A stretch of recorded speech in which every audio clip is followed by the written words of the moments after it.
Hello friends, today we are going to discuss with zero based budgeting. What does it mean first of all and why it is needed? Friends, we all know about what is budgeting, what is budgetary control and what are the types of the budgets, etc, etc. But my dear friends, what is zero based budgeting ZBB? Sir ये क्या है? Basically इसका understanding होना बहुत ही ज़रूरी है my dear friends. अगर आपको इसके बारे में पता नहीं है, मतलब आप ट्रेडिशनल बजटिंग को फॉलो कर रहे हो, तो सिंपल सी बात है कि आपको आज नहीं तो कल बहुत ही ज़्यादा फंड का लॉस बेयर करना पड़ सकता है, या फिर आपका जो भी फंड है वो वेस्ट हो रहा है, ये आपको पता भी नहीं चलेगा अगर आपने ज़ीरो बेस्ड बजटिंग को फॉलो नहीं किया है। तो फर्स्ट ऑफ ऑल ये चेक करते हैं कि why it is needed and what is zero based budgeting. Normally क्या होता है माय डियर फ्रेंड्स कि जब कभी भी हम बजट वगैरह बनाते हैं, तो जब भी पर्टिकुलर पीरियड का हमने बजट बनाया है और नेक्स्ट ईयर का जब भी हम बजट बनाने जा रहे हैं, एट दैट टाइम हम सिंपली उसके अंदर 5 to 10% का कॉस्ट के अंदर इंक्रीमेंट करके उसका एक्सपेंडिचर जो बजटेड बना देते हैं। एग्जांपल हम ले सकते हैं, सपोज मान लीजिए भाई मैंने कोई भी एक्सपेंडिचर है, एडवर्टाइजमेंट का खर्चा है, मैं 1 लाख रुपीज़ का एडवर्टाइजमेंट का खर्चा करता हूँ, और सर नेक्स्ट ईयर के लिए मैं जब भी बजट बनाने के लिए बैठूंगा तो मैं उसमें 10% या 20% का इंक्रीमेंट ऐड करके उसका बजट बना दूंगा। लेकिन क्या एक्चुअल में वो 20% जो आपने बढ़ाया उसकी ज़रूरत थी? क्या एक्चुअल में आपका जो 1 लाख रुपए का जो एडवर्टाइजमेंट का खर्चा हो रहा है, क्या वो फ्रूटफुल है?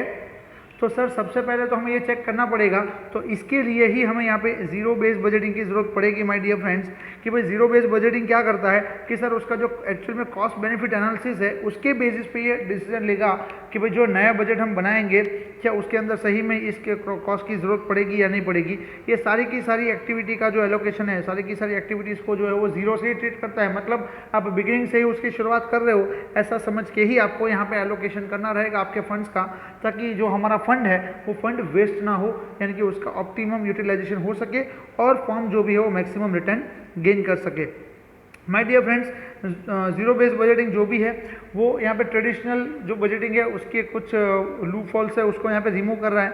देखते हैं वो क्या क्या है। Number 1, the unnecessary and inefficient expenses of the previous year are carry forward as they are not recognised and removed. तो सिंपल सी बात है कि लास्ट ईयर में कुछ ऐसे भी हमारे एक्सपेंसेस हो चुके होंगे जो अननेसेसरी होंगे, जो इनएफिशिएंट होंगे, लेकिन हम उसको नेक्स्ट ईयर में उसको आइडेंटिफाई करके रिमूव करने की कोशिश नहीं करेंगे, लेकिन उसके अंदर हमने क्या कर दिया, सिंपल सी बात है 10% या 20% का ग्रोथ करके हमने उसका एक्सपेंडिचर बढ़ा के ले लिया कि भाई इसका 100 रुपये खर्चा हुआ था तो अगले साल इसका 110 या 120 हो सकता है। लेकिन यहाँ पे जीरो बेस्ड बजटिंग के अंदर हम यहाँ पे रिकॉग्नाइज भी करेंगे और उसको रिमूव भी करेंगे कि भाई ऐसे कौन कौन से खर्चे हैं जो आपके इनएफिशिएंट है या फिर अननेसेसरी है, उसको हम यहाँ पे आइडेंटिफाई करके रिकॉग्नाइज करके उसको रिमूव करेंगे।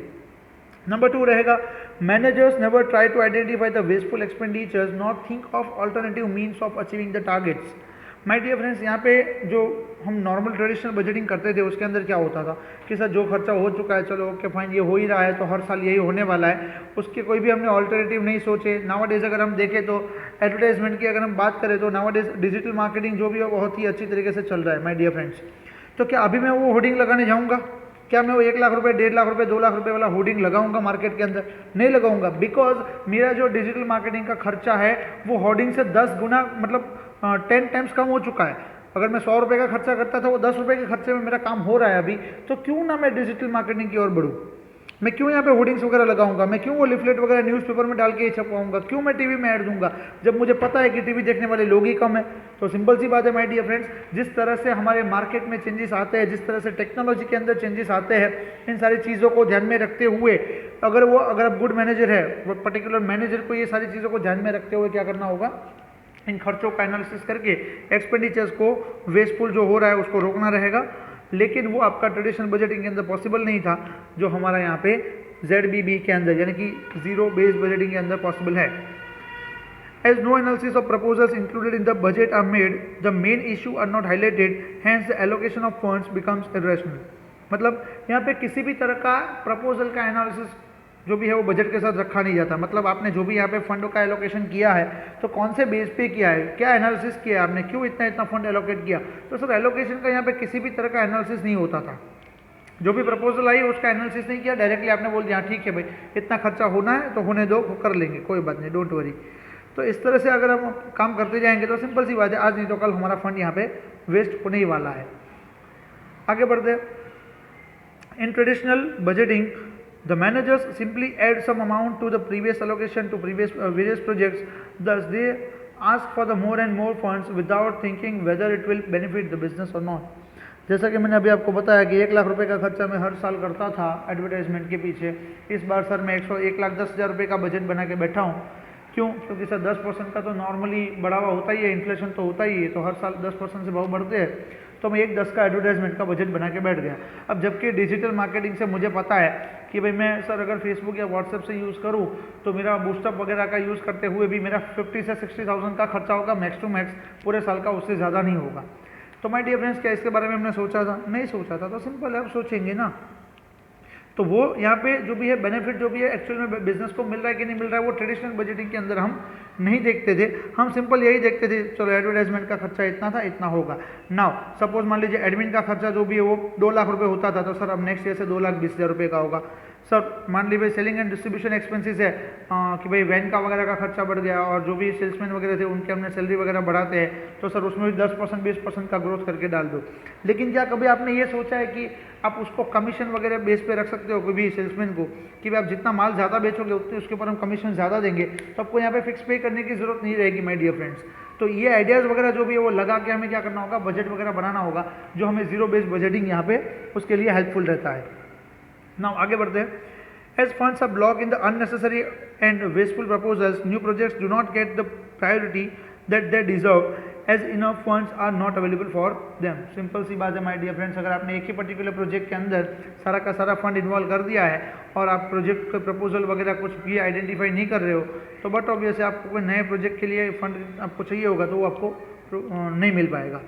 Progressive atmosphere does not prevail in the enterprise as managers are not progressive and do not want to come out of old traditions. अगर मैनेजर ओल्ड ट्रेडिशन का ही है और अगर उसको नए ग्रोथ में या प्रोग्रेस में कोई इंटरेस्ट नहीं है या फिर वो ऐसा कोई प्रोग्रेसिव एटमॉस्फेयर क्रिएट नहीं कर सकता है, तो माय डियर फ्रेंड्स समझ लीजिए कि भाई वो मैनेजर जो भी है वो एंटरप्राइज को आगे ले जाने के लिए नहीं बना है। सिंपल सी बात है। नेक्स्ट आगे बढ़ते हैं my dear friends. Meaning and definition of ZBB मतलब जीरो बेस्ड बजटिंग की हम बात कर रहे हैं, तो उसका मीनिंग और डेफिनेशन क्या कहता है देख लेते हैं। Number 1, in simple words, zero-based budgeting is the process of reviewing, analyzing and evaluating each demand to be incorporated into the budget so that justification for including it on or excluding it from the budget can be determined.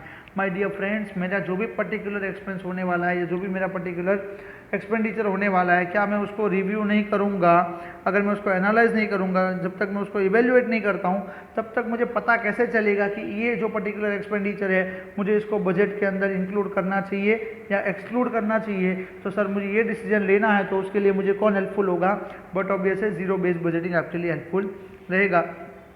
My dear friends, आपको यहाँ पे other भी definitions दी हुई है, इसमें से कोई भी आप एक मीनिंग एंड डेफिनेशन आप जो भी एग्जाम पर्पस के लिए रख सकते हो। आपको यहाँ पे सारे डेफिनेशंस लिखने की ज़रूरत नहीं है, मेरे हिसाब से ये सिंपल वर्ड्स में जो भी दिया है वो बेटर रहेगा हमारे लिए डेफिनेशन, तो उसी को हम यहाँ पे फॉलो करेंगे। From the above definitions it is clear that, क्या यहाँ से क्लियर होता है कि भाई ZBB is a method of the evaluating each proposal programme and operation before it is included in the budget. Budget के अंदर कोई भी प्रोग्राम को इंक्लूड करने से पहले उसका इवेल्युएशन होना चाहिए। वो प्रपोजल या प्रोग्राम है या जो भी ऑपरेशन वगैरह है उन सबको इवेल्युएट करने के बाद ही हम उसको बजट के अंदर इंक्लूड करेंगे। तो ये पूरा का पूरा मेथड हमें कौन प्रोवाइड करता है, बट ऑब्वियसली हमारा ZBB हमें प्रोवाइड कर रहा है। Each proposal put forward by any manager has to be justified. जो भी यहाँ पे प्रपोजल फॉरवर्ड की जाती है किसी भी मैनेजर के थ्रू, उसको यहाँ पे जस्टिफाई करना जरूरी होगा। मतलब कि आप ये पर्टिकुलर एक्सपेंडिचर को क्यों एक्सेप्ट करना चाहते हो, क्यों इसके अंदर बजट के अंदर कंसीडर करना चाहते हो, why you are going to consider this particular expenditure for our business, whether it is beneficial to us और नॉट। तो वो हमें यहाँ पे जस्टिफाई करना पड़ेगा। जो भी यहाँ पे प्रपोजल लेके आएगा, वो जो भी प्रपोज पर्सन होगा उसको यहाँ पे क्या करना पड़ेगा, उसको जस्टिफिकेशन देना पड़ेगा। Along with the new proposals and programs, even old ones are put to strict scrutiny. जैसे ही आप यहाँ पे न्यू प्रपोजल्स और प्रोग्राम्स वगैरह पुट डाउन करते हो तो साथ साथ में आपको ओल्ड को भी स्क्रूटिनाइज करना पड़ेगा। स्क्रूटिनाइज का मतलब होगा सर उसको बारीकी से देखना, उसकी स्क्रूटिनी करना। स्क्रूटिनी का मतलब होगा उसकी जांच पड़ताल करना कि भाई उसके हर एक खर्चे को, हर एक एक रुपये को हम यहाँ पे आइडेंटिफाई करेंगे कि भाई ये जो हमारा पैसा यहाँ पे जा रहा है, इन्वॉल्व हो रहा है, तो क्या वो सही मायने में हो रहा है कि नहीं हो रहा है। सिंपल सी बात है, वो हम यहाँ पे देखेंगे। Funds are derived sorry diverted from low priority proposals to high priority proposals. अगर आपको लगता है कि भाई किसी और एक्सपेंडिचर पर्टिकुलर प्रोजेक्ट में आपका खर्चा ज़्यादा हो रहा है तो वो फंड को अब हम क्या कर सकते हैं, डाइवर्ट भी कर सकते हैं कि भाई जिसकी प्रायोरिटी पहले है वो प्रपोजल को हम क्या करेंगे, फंड वगैरह ज़्यादा प्रोवाइड करेंगे। तो सिंपल सी बात है, हम यहाँ पे फंड का डाइवर्जन भी कर सकते हैं, तो वो भी हमारे लिए एकदम ईजी रहेगा। नाउ देखते हैं आगे, some concept relating to the zero based budgeting. My dear friends, यहाँ पे जो भी कॉन्सेप्ट्स दिए गए हैं जीरो बेस्ड बजटिंग के रिगार्डिंग कि भाई किस तरह से उसकी टेक्निक्स वगैरह है, टेक्निक्स को डिस्कस करेंगे। उससे पहले हम इसको पहले डिस्कस कर लेते हैं कौन कौन से कॉन्सेप्ट्स के बेस पे हम इसको यूज़ कर सकते हैं। Number 1, concept of decision package, मतलब it is the collection and presentation of all the relevant data relating to the proposal of each decision unit. A decision unit is a group of activities. It coincides with the cost centers of the business unit. The decision package contains data relating to the goals. My dear friends, यहाँ पे ध्यान देना, benefits, anticipated consequences of not adopting a proposal, alternative proposals, and financial resources required for each. It is thus a document that describes each proposal in such a manner that management can evaluate it, rank it against other proposals, and decide whether to approve or disapprove the funding. My dear friends, यहाँ पे क्या होगा, decision का जो proposal होगा, concept of decision package का मतलब ये होगा कि बहुत जितनी भी प्रपोजल्स वगैरह आनी है वो सारी की सारी प्रपोजल्स को हम यहाँ पे क्या करेंगे, एक्सेप्ट कर लेंगे, और वो जो भी हमारी प्रपोजल्स होगी उन सबको हम पहले यहाँ पे एनालाइज करेंगे। हर एक यहाँ पे जो भी प्रपोजल आएगी, जो भी हमारा रिलेवेंट डेटा होगा उसका कलेक्शन किया जाएगा, उसका प्रेजेंटेशन बताया जाएगा, भाई ये प्रपोजल हमें करनी है तो इसका डेटा ये है, इसका प्रेजेंटेशन इस तरह से रहेगा, इसमें इतना खर्चा होगा, इसमें इतना बेनिफिट होगा।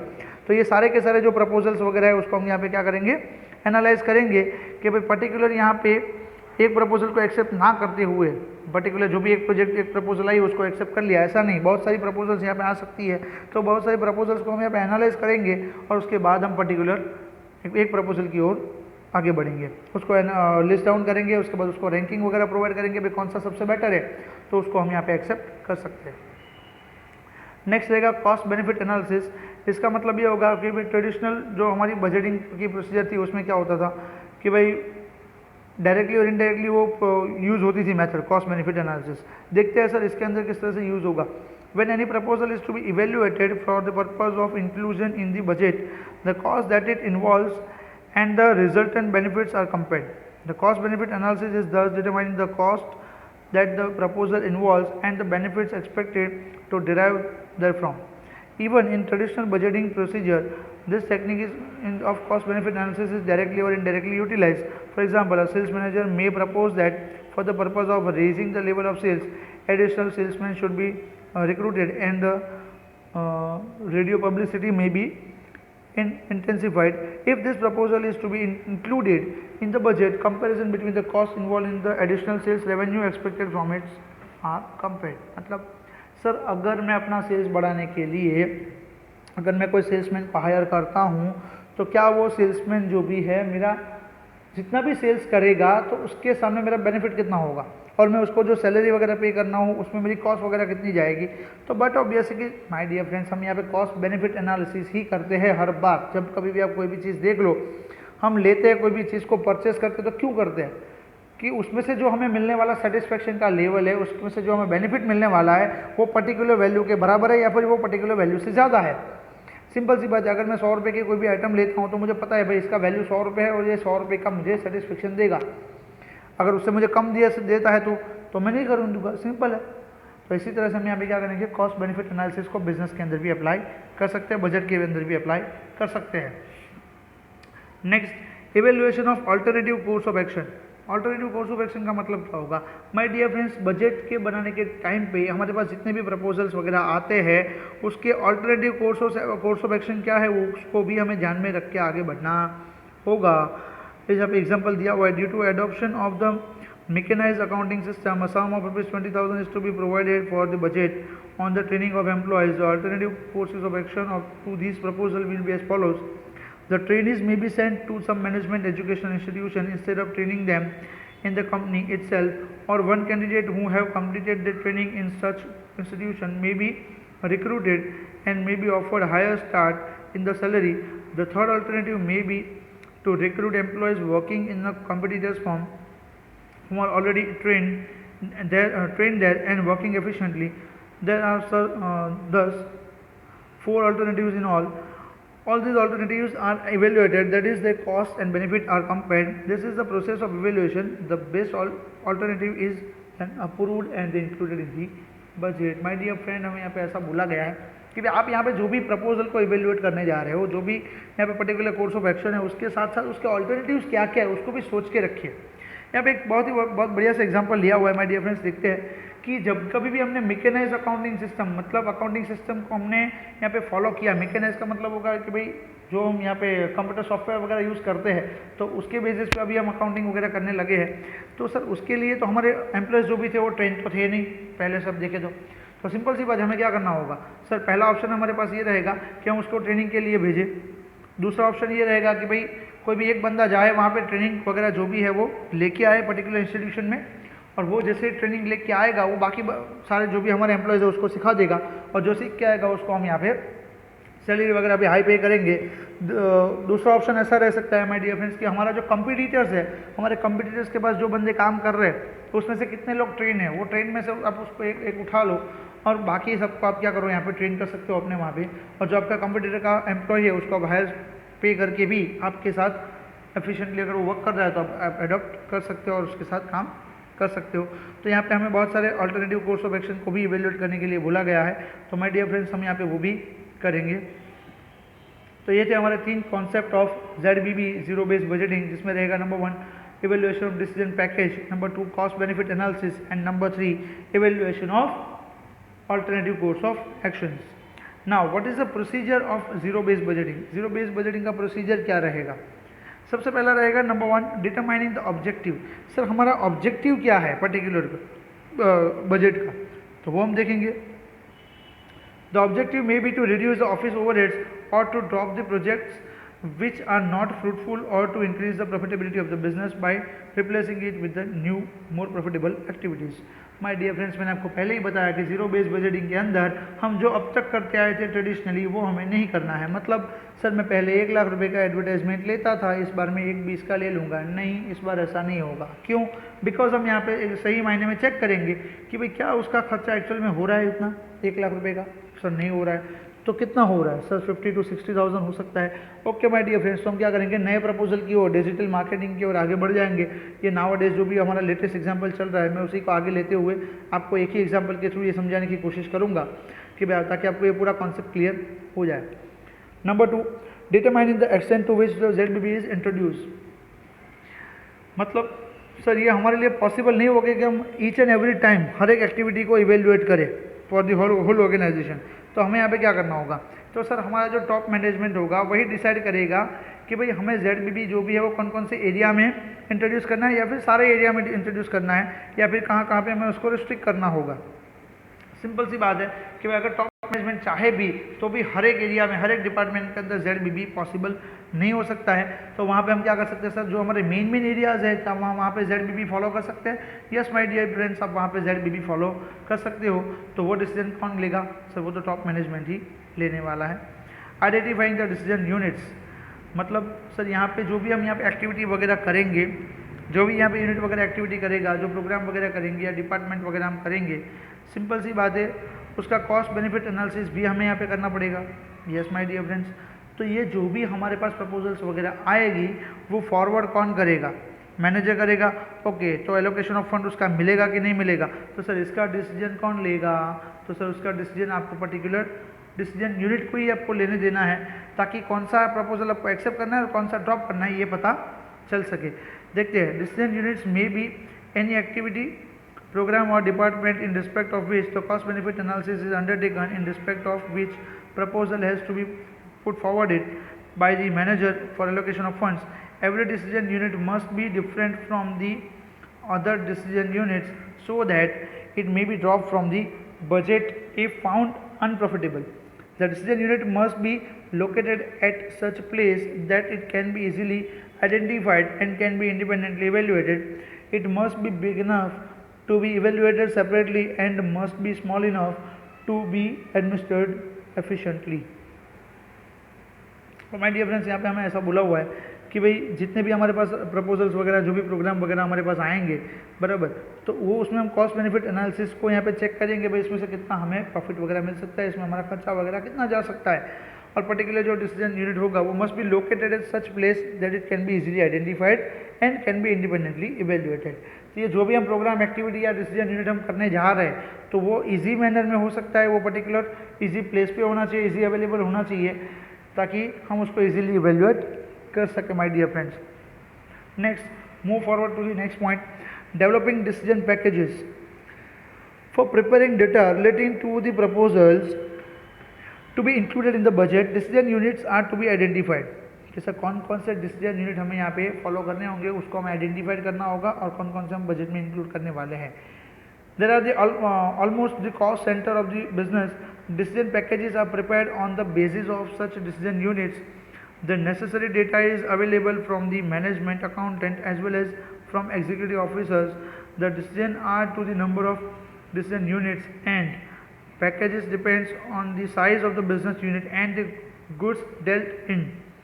The decision package must contain all the data which helps management in deciding whether it is necessary for the business, what would be the estimated cost and benefit expected from it, whether the activity must be performed in the way it is being performed at present or should be done in the alternative way or should it be drop. My dear friends, यहाँ पे वापस से वही बात की गई है जो हमने ऊपर डिसीजन पैकेज में कॉन्सेप्ट के अंदर देखी थी कि भाई जो भी हमारे पास यहाँ पे डिसीजन यूनिट वगैरह आते हैं, जो भी हमारा कॉस्ट सेंटर वगैरह होगा, उसके अंदर हम यहाँ पे एक ही चीज़ को चेक करेंगे कि भाई इसका जो भी डेटा वगैरह है वो हमारे लिए कितना फ्रूटफुल है, कितना यूजफुल रहेगा मैनेजमेंट को, कि भाई क्या पर्टिकुलर हमें ये जो डिसीजन यूनिट होगा उसको एक्सेप्ट करना चाहिए, क्या उसको बजट के अंदर लेना चाहिए कि नहीं लेना चाहिए।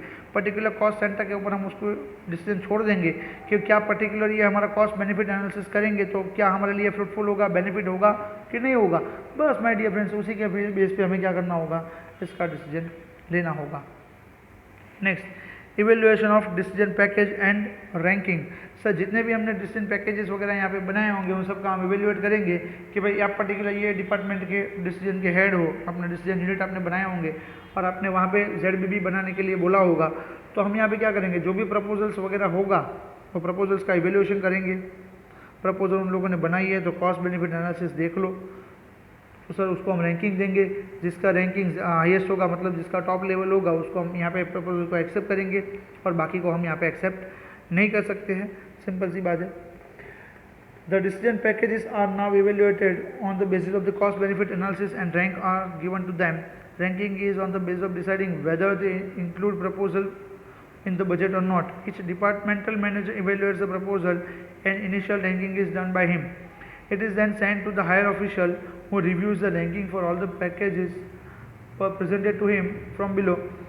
The manager at this level is allowed freedom to rank and select proposals up to a particular limit of the outlay.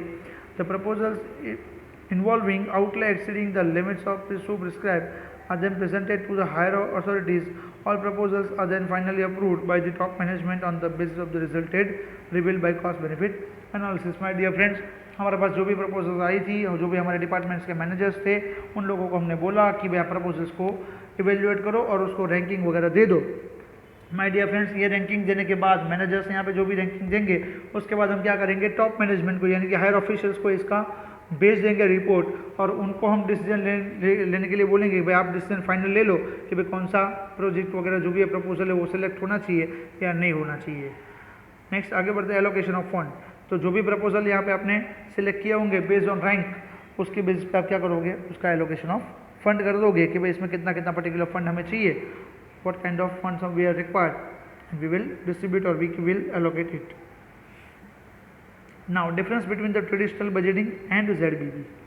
My dear friends, अब तक के हमने जो भी पॉइंट्स देखे वो हमने सारे के सारे ZBB के देखे। कौन कौन से देखे सर, एक तो हमने देखा उसका बेसिक्स कि भाई वो क्या क्या ट्रेडिशनल जो भी है बजटिंग के लूप होल्स है उसको रिमूव करेगा। उसके बाद हमने देखा माय डियर फ्रेंड्स कि उसका मीनिंग एंड डेफिनेशन वगैरह क्या है। उसके बाद हमने देख लिया सर उसका ये कॉन्सेप्ट वगैरह क्या होगा। उसके बाद सर हमने उसका देख लिया प्रोसीजर वगैरह क्या है ZBB का। नाउ अभी हम देखने जा रहे हैं sir difference between the traditional budgeting and ZBB, मतलब जीरो बेस्ड बजटिंग और ट्रेडिशनल बजटिंग में क्या डिफरेंस है। My dear friends, I hope so कि अभी आपको ये पता चल ही गया होगा कि भाई उन दोनों में क्या डिफरेंस है। फिर भी हम यहाँ पे एक बार कुछ यहाँ पे पॉइंट्स हमें दिए हैं तो देख लेते हैं one by one. Number one, base. So traditional budgeting जो भी था बराबर, उसका जो एलोकेशन ऑफ फंड है वो प्रीवियस ईयर की बजटिंग के बेस पे होता था। एज वी ऑल डिस्कस कि भाई सर जो प्रीवियस ईयर में हमने लिया था उसके बेस पे हम नेक्स्ट ईयर में बजट बनाएंगे तब उसका 10% 20% बढ़ा के ले लेंगे, क्योंकि नॉर्मली हमारा जो इन्फ्लेशन है वो इतने रेट से बढ़ रहा है। बट ZBB के अंदर ये सारी चीज़ें पॉसिबल नहीं है, क्योंकि ZBB जो है वो हमारे लिए मोर लॉजिकल रहेगा। यहाँ पे हम each and every new activity जो भी हम करने वाले हैं, जो प्रपोजल हम करने वाले हैं, उसको हम यहाँ पे डिसीजन के बेस पे, रैंक के बेस पे हम उसको डिसाइड करेंगे whether we have to do it और नॉट। मतलब सर हमारे पास रिसोर्सेज तो लिमिटेड है, as we all studied in the economics कि भाई human wants are unlimited and resources are scarce. तो वैसे ही यहाँ पे फर्म के पास भी रिसोर्सेज जो है वो फंड जो भी है वो बहुत ही स्केयर होता है, मतलब लिमिटेड होता है, और हमें उसका ऑप्टिमम यूटिलाइजेशन करना होगा। तो उसके लिए हमें यहाँ पे कॉस्ट बेनिफिट एनालिसिस की ज़रूरत पड़ेगी, जो हमारा ZBB कंप्लीटली यहाँ पे फॉलो करेगा कि भाई ईच एंड एवरी प्रपोजल को, ईच एंड एवरी एक्टिविटी को कॉस्ट बेनिफिट एनालिसिस के बेस पे वो डिसाइड करेगा और रैंक देगा इवेल्युएशन करके कि भाई पर्टिकुलर हमें एक्टिविटी करनी चाहिए या नहीं करनी चाहिए। मतलब मैं ऐसा बोल सकता हूँ sir thus it is a decision oriented. More and more funds demanded. Traditional budgeting में क्या होता था, मोर एंड मोर फंड्स की डिमांड की जाती थी। क्यों? क्योंकि मैनेजर तो यही सोचता है कि सर पिछले साल के कंपैरिजन में इस बार का खर्चा बढ़ेगा तो हमारा फंड सेंक्शन कर दिया जाए, और टॉप मैनेजमेंट से वो उतना फंड सेंक्शन करवाता जाता था। लेकिन ZBB में क्या होगा सर, ZBB में तो यहाँ पे तो फैक्ट्स एंड फिगर्स होने चाहिए, डेटा होना चाहिए भाई कि भाई आपका जो आप जितना डिमांड कर रहे हो पर्टिकुलर एक्सपेंस के लिए, तो उसका प्रूफ बताओ कि भाई डेटा जो भी आपको सच होना चाहिए। फैक्ट्स एंड फिगर्स क्या है, अब तक आपने कितना खर्चा किया है, जस्टिफाई आपको करना पड़ेगा कि भाई आपको क्यों इतना एक्सपेंस होने वाला है। तो अगर वो आपका प्रपोजल ठीक से आपने एक्सेप्ट करवा पाए, मतलब आप उसको रिप्रेजेंट कर पाए, तो ZBB के अंदर आपका प्रपोजल एक्सेप्ट हो जाएगा, मतलब वो पर्टिकुलर चीज़ बजट के अंदर इंक्लूड होगी। तो ये पर्टिकुलर मैनेजर की जिम्मेदारी रहेगी कि भाई वो मैनेजर को जस्टिफाई करना रहेगा कि भाई whether we have to accept it और नॉट। हु डिसाइड्स, ये डिसाइड कौन करेगा, but obviously top management decide करेगा, और पर्टिकुलर जो डिपार्टमेंट वगैरह होंगी उसकी रिस्पॉन्सिबिलिटीज़ वगैरह जो भी हो तो मैनेजर को दे ही दी गई होगी। बट डिसीजन यूनिट्स वगैरह जो भी होगा जीरो बेस बजटिंग के अंदर, उसका डिसीजन जो है वो मैनेजर लेगा, और फाइनली जो एलोकेशन करना है फंड का उसका डिसीजन अब टॉप मैनेजमेंट यहाँ पे लेगा। Now approach, the approaches of the both the methods are different. In case of traditional system, the figures of the previous year are taken as the base and the sum amount is added to it as per the new requirements, and thus the final figure is arrived. मैंने आपको पहले ही बोला कि कौन से approach से हम काम करते हैं, सब प्रीवियस ईयर का फिगर लिया, उसमें प्लस माइनस करके ले लिया, प्लस ही करेंगे क्योंकि सिंपल सी बात है, महंगाई बढ़ रही है, डिवाइड है, तो सिंपल सी बात है हम यहाँ पे खर्चा भी प्लस करके ही एक्सपेक्ट करेंगे। पर ZBB के अंदर क्या होगा, डिसीजन पैकेजेस जो भी है उसको प्रिपेयर किया जाएगा, उसको रैंक दिया जाएगा, और उसके बेसिस पे सारे के सारे प्रपोजल्स को हम यहाँ पे इवेल्युएट करेंगे, और उसको एक्सेप्ट करना है कि नहीं करना है वो हाई प्रायोरिटी के बेस पे हम यहाँ पे डिस्कस करेंगे, उसके बाद उसका एक्सेप्टेंस आएगा। नाउ नॉलेज रिक्वायर्ड की अगर हम बात करें तो किस तरह का नॉलेज यहाँ पे होना चाहिए पर्टिकुलर मैनेजर के पास। Manager required to have the knowledge of his department activity और programme only, as he has to prepare budget proposal only by making few changes here and there in this base. In the ZBB, managers is required to know how various activities are being performed and the effects of his proposal on them. Hence, he is required to have the knowledge of all the activities of the business.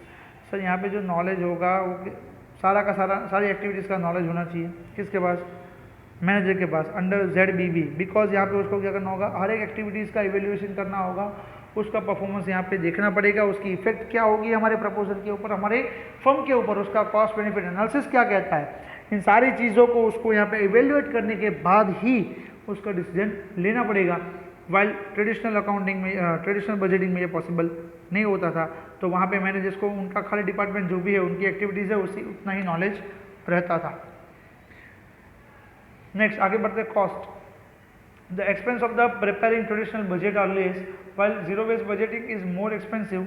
As for each old and new proposal, decision packages are to be prepared and are to be evaluated. My dear friends, cost यहाँ पे जो भी हो as compared to traditional budgeting हमारी ZBB की जो cost है वो ज़्यादा होगी, बिकॉज हम यहाँ पे डिफरेंट डिस्टेंट पैकेजेस वगैरह बनाते हैं तो उनका खर्चा भी बहुत हाई लगता है।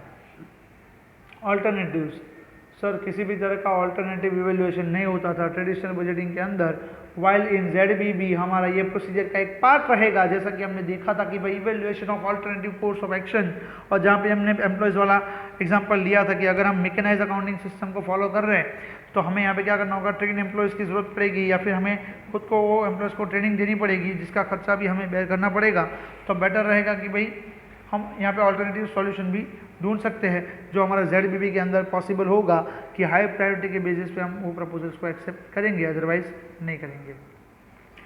Benefits of zero based budgeting, sir अब तक हमने ये सारे पॉइंट्स देख लिए कि भाई उसके कॉन्सेप्ट वगैरह क्या है, उसके प्रोसीजर वगैरह क्या है, उसका मीनिंग वगैरह क्या है ना, उसका डिफरेंस वगैरह क्या है।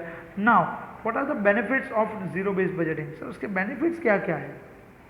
My dear friends, I hope so कि इतना करने के बाद हमें बेनिफिट्स तुरंत ही सामने ही नज़र के सामने ही दिखाई देते हैं, फिर भी हम यहाँ पे एक बार उसको देख लेते हैं। Improve the overall efficiency, manager को सारी एक्टिविटीज़ का नॉलेज होना चाहिए, उसको कॉस्ट एंड बेनिफिट एनालिसिस करना पड़ेगा, उसका हर एक प्रपोजल को यहाँ पे दिखाना पड़ेगा कि भाई ये पर्टिकुलर प्रॉफिटेबल है या नहीं है, और ये हमें हेल्प कर सकता है कि नहीं कर सकता है, क्या ये हमारा वेस्ट वगैरह जो भी है उसको एलिमिनेट कर सकता है, क्या हमारे अननेसेसरी एक्सपेंडिचर्स को ये बचा सकता है, ये सारी चीज़ों का नॉलेज उसके पास होना चाहिए। तो इसकी वजह से हमारे जो मैनेजर्स वगैरह है, हमारे जो एम्प्लॉयज़ वगैरह है, उनका यहाँ पे ओवरऑल एफिशिएंसी जो है इम्प्रूव होता है। Validity of traditional method challenge, the validity of traditional belief that the current programmes are profitable is challenge under the traditional budgeting, just increase or decrease from the current operations are made and the budget formulated. Rethinking of each proposal promotes more effective allocation of resources. Sir traditional method के अंदर हम क्या करते थे, sir जो हमने previous year में बनाया था बजट, उसमें जो भी प्लस माइनस करना है इंक्रीज डिक्रीज करके रख दो, बात खत्म हो गई। यहाँ पे हमें किसी भी तरह का प्रपोजल का इफेक्टनेस जो भी था वो दिखाना नहीं था। हम more effective allocation of resources कैसे कर सकते हैं, दैट वी डोंट नो।